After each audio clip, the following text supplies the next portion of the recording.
Greetings and salutations, friends, and welcome back to more Warhammer Fantasy lore. Where today we are talking about the one and only, or well, technically 1 out of 8th and only, but you get the drift, Steam Tank. A lovely little Imperial war machine that, well, looks and acts pretty much like a tank. A modern armored vehicle. Well, modern, quote-unquote. It is the cutting edge of technology in the Warhammer world. Even the dwarves haven't really ever been able to replicate anything like this, probably for lack of wanting or trying, mind you, rather than technological incapacity, at least in their heydays. But seeing as it's been 500-odd years without anyone able to actually reproduce a steam tank, yeah, I think it's safe to say that they are the cutting edge of armored technology in the old world, as they were of course invented by the Chilean genius Leonardo of Miragliano. But in contrast to his significant legacy, and the fact that his name would go down in the history books as the single greatest inventor of the old world, Leonardo started his life as nothing more than a common peasant worker. His lack of a surname is because he didn't have one. He was discovered by pure chance by the Prince of Miragliano, one Cosmo, after he was touring the rebuilding process of his city after a visit by the Skaven. A fairly common happenstance in Chile, of course. The majority of the rebuilding process were carried out by, well, just people stacking one stone upon the other. There weren't a whole lot of professional engineers and architects around, and those who were guild masons who rebuilt houses and towns and towers in the exact same way that they had been taught for years and years and decades, without so much as a smidgen of innovation. Yet whilst the prince was touring the city, he found buildings that did not resemble anything he had seen before. At first glance, the differences seemed subtle and understated, but the more he looked, he began to understand that these were improvements in virtually every way. The cobblestone roads were laid with a significantly greater degree of accuracy. The archways holding up buildings and bridges appeared to be constructed just so for the maximum amount of support whilst using the minimum amount of raw resources. And upon yet further inspection, upon entering the new houses, the prince discovered dozens of new little changes.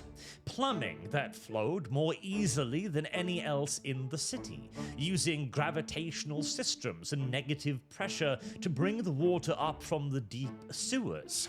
And all of it created with an artistic flourish that was, frankly, not at all at home in the houses of mere peasantry.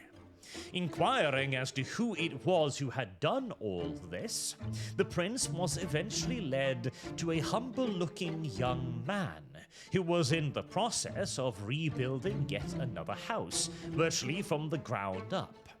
The man introduced himself as Leonardo, and he was but a humble sculptor, having earned a living so far with artistic pursuits. As of course in cities of Chile, artistry is highly valued, but it is usually somewhat of an exclusive circle, unless you have managed to gain access to a wealthy patron, willing and able to back your artistic pursuits. The vast majority of artists are, well, starving artists. Getting discovered in such an overflowing market was apparently rather difficult, as evidenced by the fact that Leonardo had not been discovered until now. Realizing immediately that he had come across an amazing find, the prince swiftly inducted Leonardo into his service and charged him with the rebuilding of the city. The young artist was overjoyed and brought dozens of new ideas to his prince, who was mostly interested in how to fortify the city against further ravages on behalf of the Skaven. And whilst Leonardo had never devised defenses before, it was a task that he excelled at, like virtually every other that he turned his hand to. Not only did Leonardo massively upgrade the infrastructure of the city and the living quality of the houses of the populace, he also created ingenious, layered defensive works all across and throughout the city. Small redoubts, miniature fortresses, fallback and counterattack positions, secret passages that would allow soldiers to strike at the enemy's rears, not to mention a hilariously complex new layout for the city's sewers, one of the beloved approaches of the furred fiends that had ravaged the city so thoroughly already. Leonardo quickly realized that he had a gift not just for artistry, although he was given ample opportunity to indulge in that as well, painting several magnificent frescoes, and also crafting wonderful, breathtaking statues in the service of his new prince, but also that he had a talent for weaponry, including a particularly devastating variant of the hand grenade. However, the problem was that the Prince of Miragliano, for all of his significant wealth, was a big fish in a small pond. And as the genius of Leonardo became known far and wide, the prince's purse found itself under siege, as countless other external forces, other princes and entire city-states vied for Leonardo's attention, dragging him hither and thither across Tilea to create frescoes, works of art, statues, field fortifications, and architectural marvels aplenty. But his fame eventually spread beyond the cities of Tilea and the border princes as well, until he was called to the Empire, first and foremost to the province of Stirland. The Elector Count of Stirland had heard about the unfathomable beauty of Leonardo's creations and invited him to the capital city of Württemberg, where he would be given a free hand to create a masterpiece, the likes of which Leonardo could only have dreamt of so far, an enormous statue of the god Manan, riding a chariot formed to look like a seashell, being pulled by beautifully sculptured dolphins so lifelike they appeared to be ready to leap out of the pool, which was in itself a marvel of engineering, as due to a clever series of pipeworks and pressure gauges, created a pool that not only sat there, but instead sent pretty little gentle waves lapping against the dolphins and the statue of Manan. It remains the crowning jewel of Württemberg to this day, and such was the reception at this unrivaled work of art and engineering that Leonardo swiftly found himself in the employ of an even more powerful and even richer individual, Stephen Franz, the Elector Count of Altdorf, and one of the contenders for the throne. As you see, at this point in the Empire's history, around the year 2010, the Empire was in a state of absolute, outright mass chaos. Indeed, the era is simply referred to as the Dark Ages, as pretty much everything that could conceivably go wrong for the Empire was going wrong, and then going wronger somehow. Not only was the Empire not a unified force, but rather divided between 3 different claimants, frequently declaring war upon one another, but it had also recently been invaded, just the preceding year, by the vampire counts, who also decided that they had a claim to the imperial throne as well. And for the next 150 years, the Empire would be knee-deep in the undead. Well, on the bright side, times of chaos like these are the times where ambition is most readily awarded, or fatally punished equally as often, but hey, you always want to be the first one and not the second one, right? And Leonardo, well, he seemed like the potential force that might be able to tip the tide in the favor of the Altdorf claimant. Prince Stephen Franz of Altdorf was not at the time considered a primary contender for the throne, but he intended, of course, to change that. He gave Leonardo the mission and virtually infinite resources to come up with any way whatsoever to not only safeguard the lands of the Empire from the undead, but to make sure that all of those other silly false emperors finally understood that it was Altdorf that it was meant to rule. Leonardo understood, however, that this was not something that was going to be achieved by a single invention, or even a dozen. What was needed here wasn't one inventor creating a gun, a bomb, or whatever. It was dozens of inventors creating dozens of weapons and then maintaining and producing them. Thus, he put forward the suggestion that an Imperial School of Engineers should be created. As the name implied, it would obviously be a school, where the men of Altdorf would be trained not just in the production of new weapons, but also in their invention, in their testing, and in the countless lessons of how to create effective fortifications, how to create bridges, infrastructure, and all of the countless things the logistic needs of an army might require. Prince Stephen Franz, of course, threw his wholehearted support behind Leonardo, expecting great things of the Chilean inventor, and he would most assuredly so receive great things as well, both in the long and short term, as the Imperial School of Engineers, of course, would go on to be one of the premier institutions of the Empire, long after Leonardo's death. However, this is where we finally arrive at the real point of the video, the steam tank.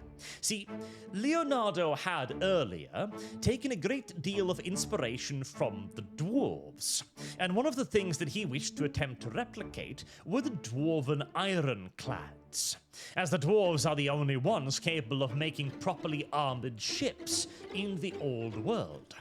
Leonardo figured that, okay, there must be some sort of principle of buoyancy at play here. If you can manage to trap enough air inside of a hull and spread it out over a large enough area, you would then manage to float steel.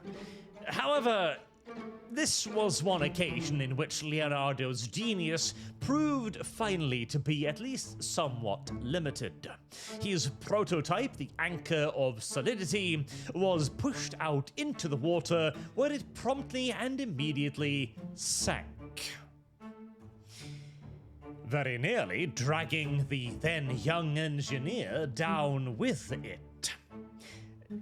Leonardo was not very fond of water thereafter, and refrained from creating any further aquatic inventions. But he never quite managed to get over the thought that you could fit a lot of armor and a lot of guns on a platform like that. The moment the problem of locomotion was solved via a river and floats, etc., well, the sky is the limit when it comes to arming and armoring the thing.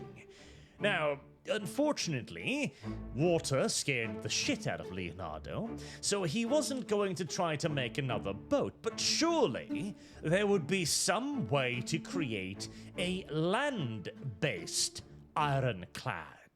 And that was the initial thought that created the first steam tank prototype, which blew up. Luckily, Leonardo was nowhere nearby at the time, and so he was not traumatized again.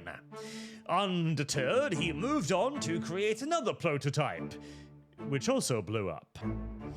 But third time's the charm, surely the teething issues must be out of the way by now, Leonardo thought, and eagerly set to work on the third prototype. This one, nicknamed the Conqueror, worked and would become the basis for all the variants that would come after it. In total, including the 2 that exploded, 12 steam tanks were created by Leonardo before his untimely end at the hands of another one of his inventions.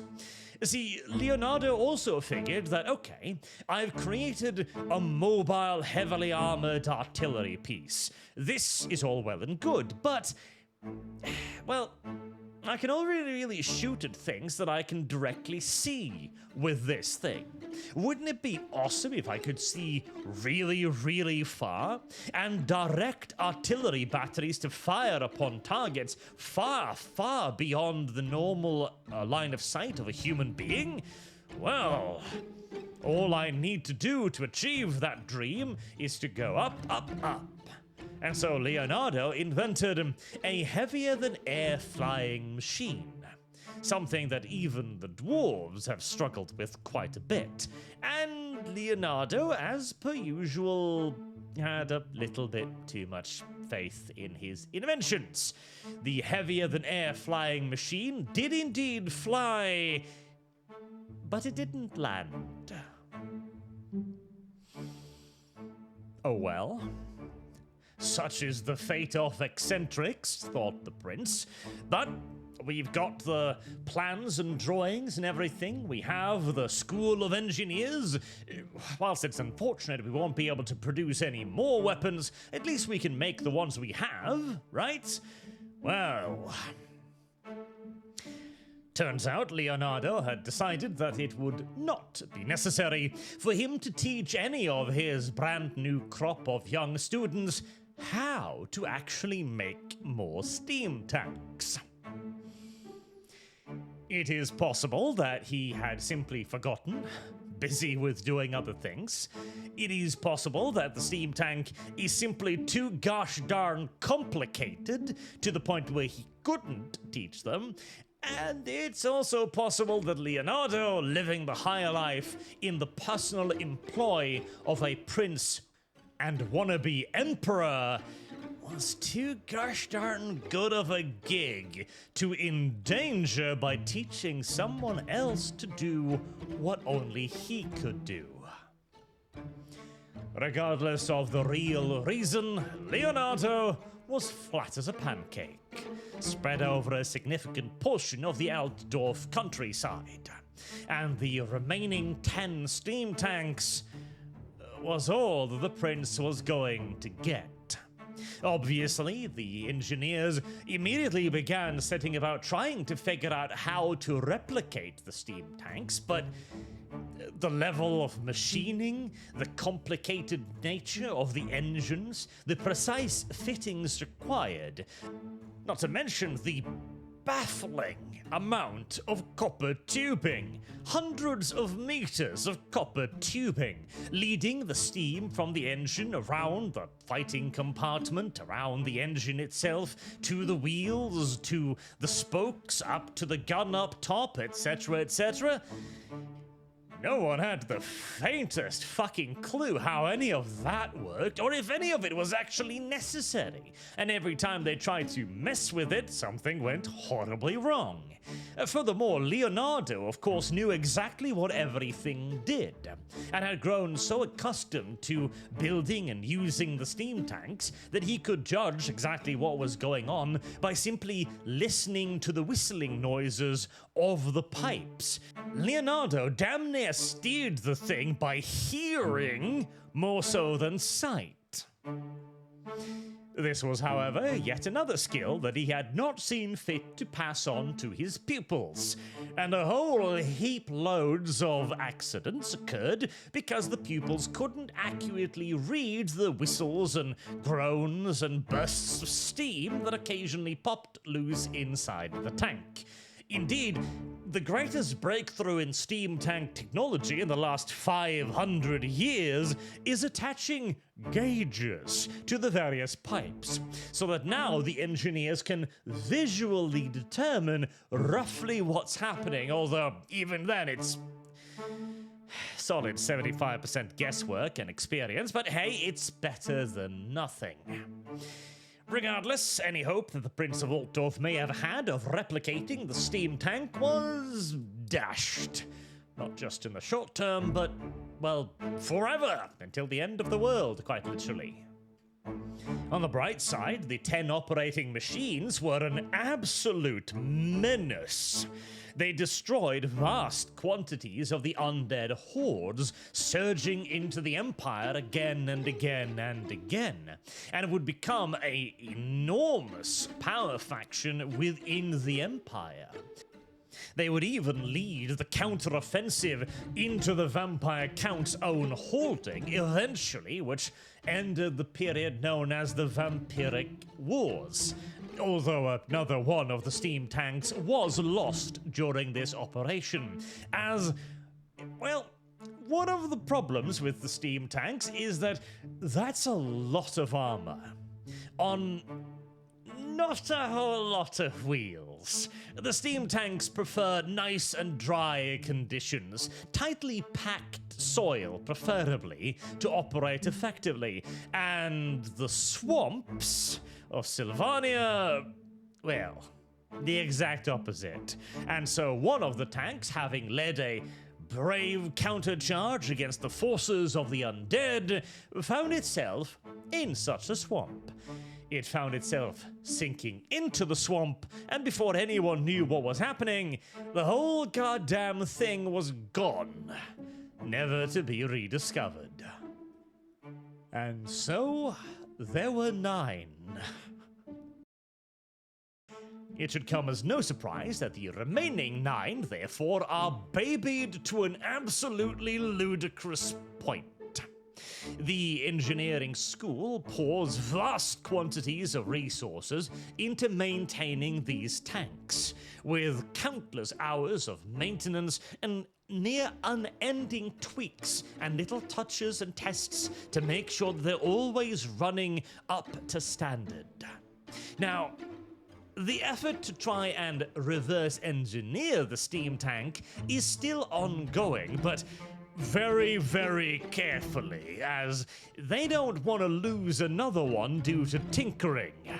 There have been some successes, the aforementioned gauges being probably the most significant one, but there have also been various modifications.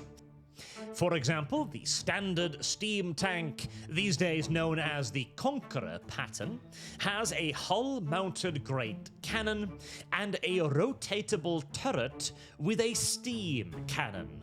The steam cannon is, well, exactly what it says on the tin. It is a way of venting the superheated steam inside of the tank out towards enemies. Very, very uncomfortable. Very uncomfortable, outright deadly, in fact. But this design does obviously have some shortcomings. The hull-mounted cannon is primarily a long-range weapon. Although loaded with grape shot, it can most assuredly so be a hazard up close as well. And yet the steam gun is, well, a point defense weapon in essence.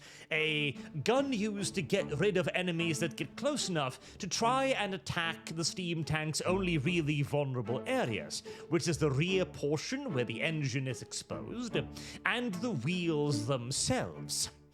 This creates a bit of a weird system where you kind of want to stand at long range to fire the cannon, but at that point, you might as well use a regular great cannon. It'll do just as well. So you also want to bring the vehicle up close, where its weight and speed can crush enemy formations, scattering blocks of infantry, or simply just crushing monsters beneath its bulk, whilst also allowing the steam cannon to charbroil the enemy infantry. But now you're risking an unfathomably rare and valuable piece of machinery in a role that it's not necessarily perfectly suited for. And so, various other designs were created. One of the more successful ones replaced the hull-mounted Great Cannon with a Hellblaster volley gun. Now, the volley gun, of course, isn't one cannon, it's 9 rotating cannons. Well and truly properly famed for its ludicrous rate of fire and ability to devastate entire formations of enemy infantry in seconds, or pump a giant so full of holes that it'll never get up and bother the local cows ever again. Now, mounting a weapon that is infamous for exploding inside of a ridiculously expensive and rare piece of machinery may seem somewhat contradictory. But remember, the front is heavily armored, as is the fighting compartment in total, meaning that if the Hellblaster volley gun explodes, then the actually important parts of the steam tank, the engine, will remain fairly intact, and so long as it's intact, rebuilding the rest of the interior is, well, about, 6 years of hard, back-breaking, unendingly complicated labor, but it's possible. That's the point. And why wouldn't you want to put a rotary cannon on a tank? The very fact that we, in our enlightened times, haven't done that is an immortal shame upon humankind. And in general, the Hellblaster volley gun was an upgrade on the Great Cannon in virtually every way. But its nasty habit of catastrophically malfunctioning, killing the crew and wiping out the majority of the internal portion of the steam tank remained a small drawback. And so other weapon modifications were tested as well. One of the more successful ones was mounting a heavy bombard or a mortar inside of the hull. Now, obviously, the ability to elevate this weapon and thus lob is quite severely limited by, the hull in front of it, but the ability to simply just hurl a large projectile at the enemy, that was valuable. There were other variants of the mortar design that simply removed the entire roof of the steam tank, which seems ludicrously fucking dangerous. But that's the thing. For what benefit? What, a mobile mortar? Good God, just put wheels on the wooden chassis. But still, somebody decided to try it. There were other attempts to close off the top portion, creating a hatch through which the mortar could be fired, and otherwise the steam tank would simply be used as a ramming weapon. As once the steam tank was freed from the additional weight of the top turret and the hull-mounted main weapon, it can put on a decent show of speed, and being completely closed up with no way for the enemy to attack through the front portion of the turret, or the hull more correctly, the hull mount, or through the turret on top, well, now it's simply just an enormous steel battering ram running around at 60-70 kilometers per hour. Yeah, I can see how that would be pretty gosh darn dangerous against enemies whose, premier anti-tank weaponry would be thrown spears? Yet another conversion, and my personal favorite, is the one that turns the steam tank into a war wagon.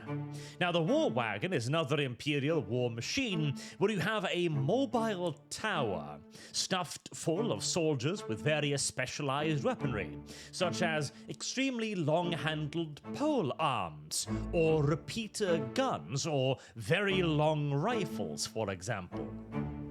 Now, on the war wagon itself, this is always a bit of a derpy system because, well, you could just stab the horses or attack the wheels and so on. But on the steam tank, well, there are no horses to stab. And whilst you could still try to block the wheels are obviously heavily reinforced and attached to a giant armored battering ram, rolling its way through your formation of infantry at a rather brisk pace, as a bunch of angry Imperials on top stab down with flails. Do you stab with the flails? Swing down with flails, stab down with halberds, and fire repeating rifles into the heart of your formation. Quite effective and cool looking to boot. Now, there have of course been other modifications too, countless modifications, countless tests, and countless efforts to try and refine or improve upon the design, majority of which have been rather unsuccessful, but at least most of them have been carried out by the trained engineers of the Imperial School of Engineers. Though there are exceptions. Through a highly unlikely series of events, one steam tank happened to end up in the care of the halflings. Now, halflings have never been the most mechanically minded of folks, but they do have a strange ability to cobble together ridiculous inventions, and they also have an innate talent for tossing things. Being unable to replicate the complicated internal machinery of the steam tank, however, they instead elected to attach a mobile kitchen to its rear, which would then provide the steam required to run the engine, and as a side product of this, allowed the halflings to pipe the scalding hot soup created in the field kitchen through a series of pipes into the steam tank, and then the soup was fired out the front as the steam tank's primary means of offense. The machine was eventually recovered and extensively refurbished, although even to this day, after many a deep clean, it still smells unpleasantly so of thick halfling soup. And presumably halfling feet as well, tragically enough. Still, again, with no alternatives but to continuously refurbish the tanks that already exist, no matter how thoroughly molested they may have been at some point, the School of Engineers continue to rework them and, whenever they can, upgrade and modify them back and forth to suit the needs of whatever battlefield is currently vexing the armies of the Empire. Though, now again, there haven't been any successful attempts to copy it or to reverse engineer the steam tank, but some have attempted to simply create an entirely new kind of machine instead. There was one by a particularly crazed border prince by the name of Riccardo Baroloro, someone who seemingly managed to create a functional steam tank. However, well, it did work. It moved, it fired, it was armored, and all of the usual good things, but he couldn't quite figure out the drive plant, the engine, without which, of course, the entire thing was somewhat pointless. So instead of trying to make heads or tails of Leonardo's incredibly complicated steam setup, he instead entrapped a beastman shaman within the engine department and somehow, by painfully tickling its testicles, I presume, managed to coax the shaman into creating enough energy to drive the highly experimental machine. Tragically, however, for Ricardo, whilst this did work in the short term, eventually the beastman shaman got loose, and once he did, he was very, very upset at how he had been treated, opening up a nice little warp rift that saw Ricardo tossed into the warp, still alive, to be feasted upon for the entirety of eternity by an uncountable number of demonic monstrosities. Like I said, these are times that both reward ambition and occasionally punish it severely.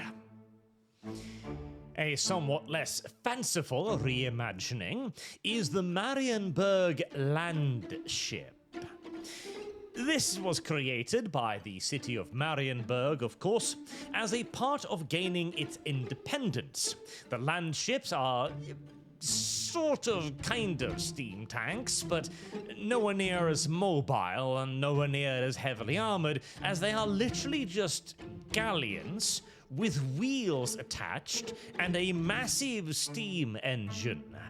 They're huge, slow, cumbersome, don't deal with terrain particularly well, and generally speaking are inferior to the steam tank in every single regard, except, of course, for two. One, it does have two fighting platforms, which is always nice, and it does look cool. And the second one is the Marienburg landship can actually still be produced. Excruciatingly slowly, mind you, and only with the absolute cutting edge of competence in Marienburg at ruinous expense, but technically, the city-state of Marienburg is the very first one to have created a more or less functional steam tank copy.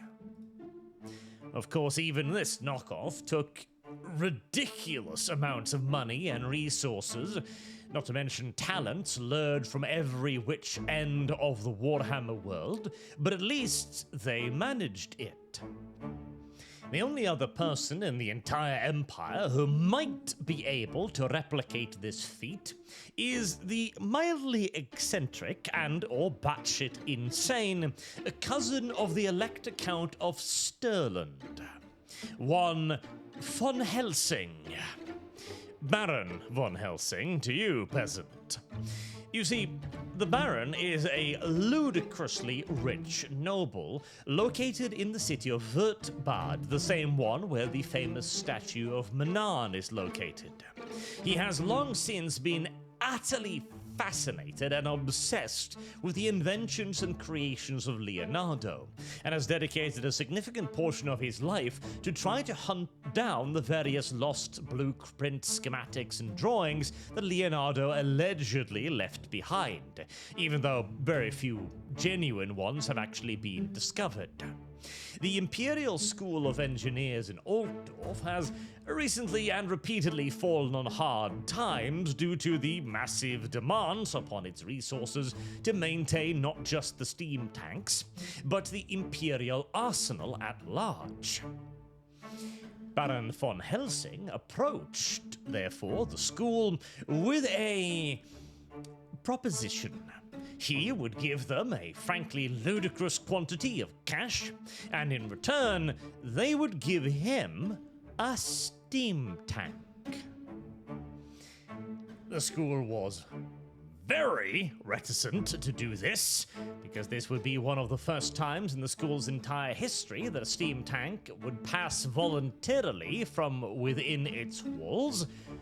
But they needed the money, and von Helsing himself, of course, was a renowned inventor, or mad scientist, perhaps more correctly, and so it wasn't impossible that maybe he might actually be able to contribute something worthwhile to the development of the steam tank.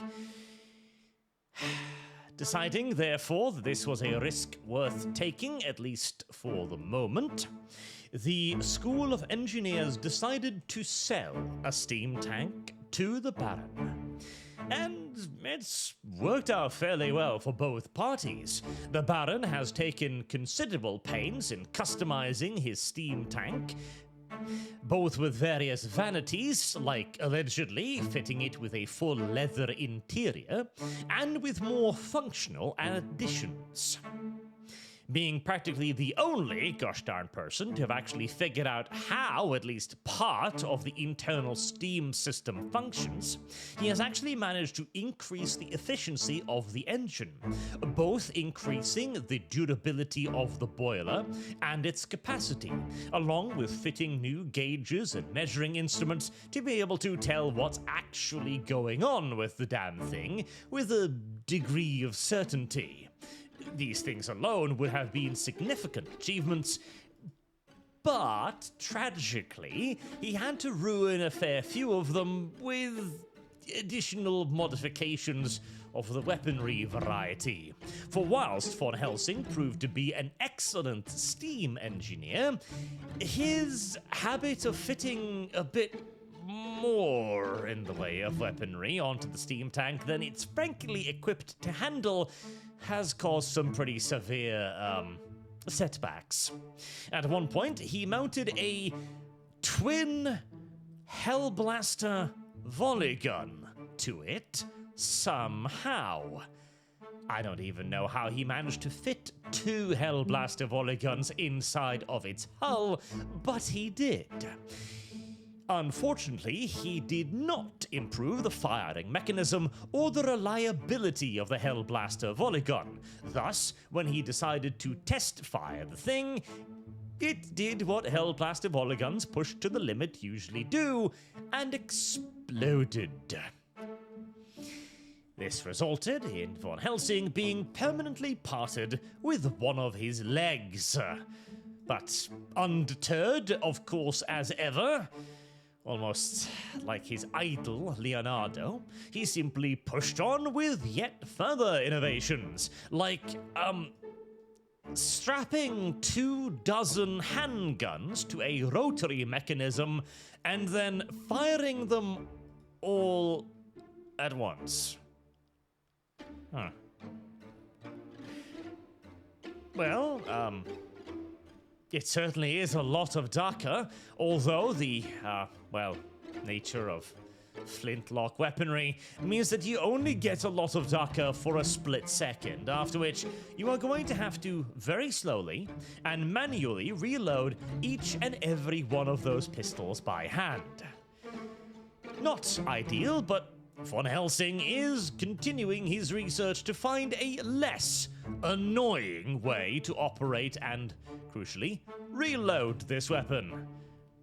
The man has a dream, what can I say?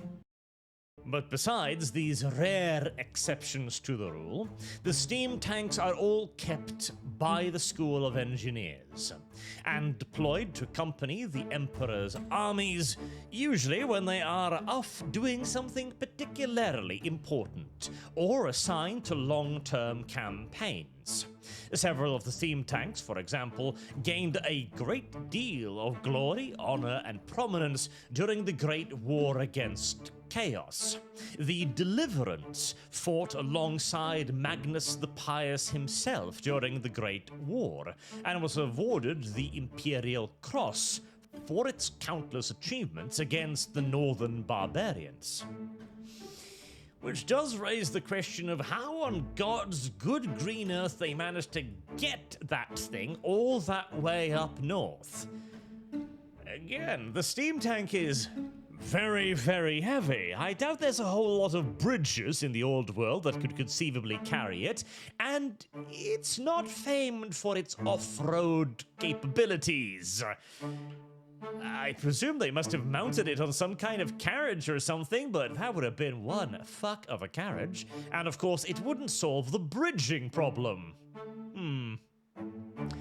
In all due likelihood, each and every steam tank is accompanied by an entire corps of army engineers, whose duty it is not just to maintain the tank, of course, but to take care of its ammunition supply, to make sure that it's amply supplied with coal, requiring an entire logistical train in its own regards, probably, and also that builds bridges and gets it unstuck every 5 minutes when it discovers a brand new mud hole to get unshiftably entrenched in.